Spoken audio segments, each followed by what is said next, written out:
Thank you for yielding, Chairman Takano, and thank you for all of your support and your partnership on this legislation and all the work that you do leading our committee. Mr. Speaker, I rise today in support of the Guard and Reserve GI Bill Parity Act, bipartisan legislation I introduced to deliver some basic fairness to the way we provide GI Bill benefits for the men and women who serve our nation. Mr. Speaker, the GI Bill has allowed millions of veterans to pursue a higher education and find rewarding career paths. Service members consistently cite GI Bill benefits as one of the top reasons they choose to serve in our armed forces because of the opportunities those benefits provide for them and their families. However, the way that we allow service members to accrue GI Bill benefits is inherently unfair. While active duty service members receive credit for GI Bill benefits every day that they're in the service, Guard and Reserve members only accrue those benefits in very limited circumstances. That disparity continues to exist, despite the fact that Guard and Reserve members are increasingly taking on the same risks and doing the same jobs as their active duty counterparts. We've seen this trend for decades, but it has become especially pronounced over the last 2 years.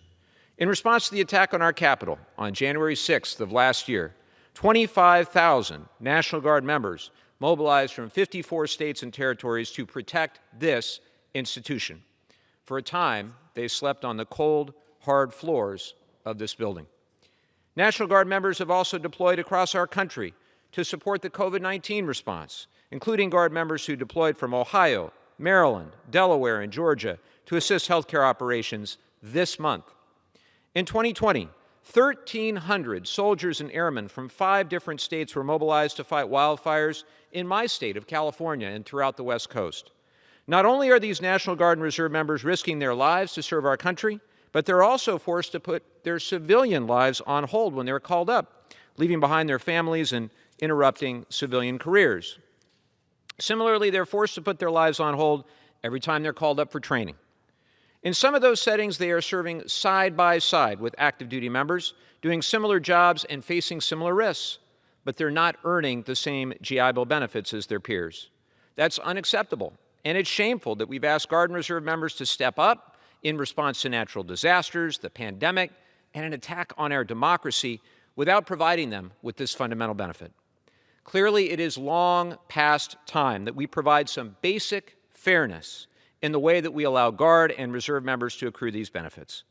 The legislation that we're considering today will do exactly that, with a simple fix to ensure that every day they spend in uniform counts towards their GI Bill benefits. Now, I know my friends on the other side of the aisle might raise concerns about the cost of expanding eligibility for these benefits, and I'd note that this bill includes provisions my Republican colleagues have supported in the past to help defray the cost of veterans' benefits.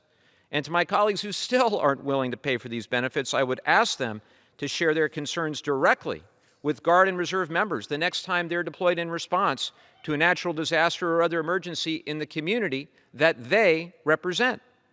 So I think we all want the same thing. My friends across the aisle, us on this side of the aisle, we all want the same thing. We all want to provide benefits to those who have served our country. I believe that in good faith. I do think that we have to not pay lip service, though. We have to make sure that we support service members, and not just when it's politically convenient. We don't need half measures. We don't need things that shortchange our service members. So I think it is time for us to step up. It's time to give them the benefits they've earned for protecting the American people in a way now that they are doing unlike before. And that's what this bill aims to do. As the chairman mentioned, it has support from a wide range of veteran service organizations, including the Veterans of Foreign Wars, the Student Veterans of America, the National Guard Association of the United States, the Enlisted Association of the National Guard of the United States, and Reserve Officers Association. They are asking us to pass this bill, the Guard and Reserve GI Bill Parity Act, today because they agree that it's past time to provide some basic fairness in the way that we provide GI Bill benefits to Guard and Reserve members. Passing this bipartisan bill is the right thing to do for all the men and women who serve and protect our nation, and I urge my colleagues to vote aye. Thank you, and I'll yield back. Mr. Levin yields.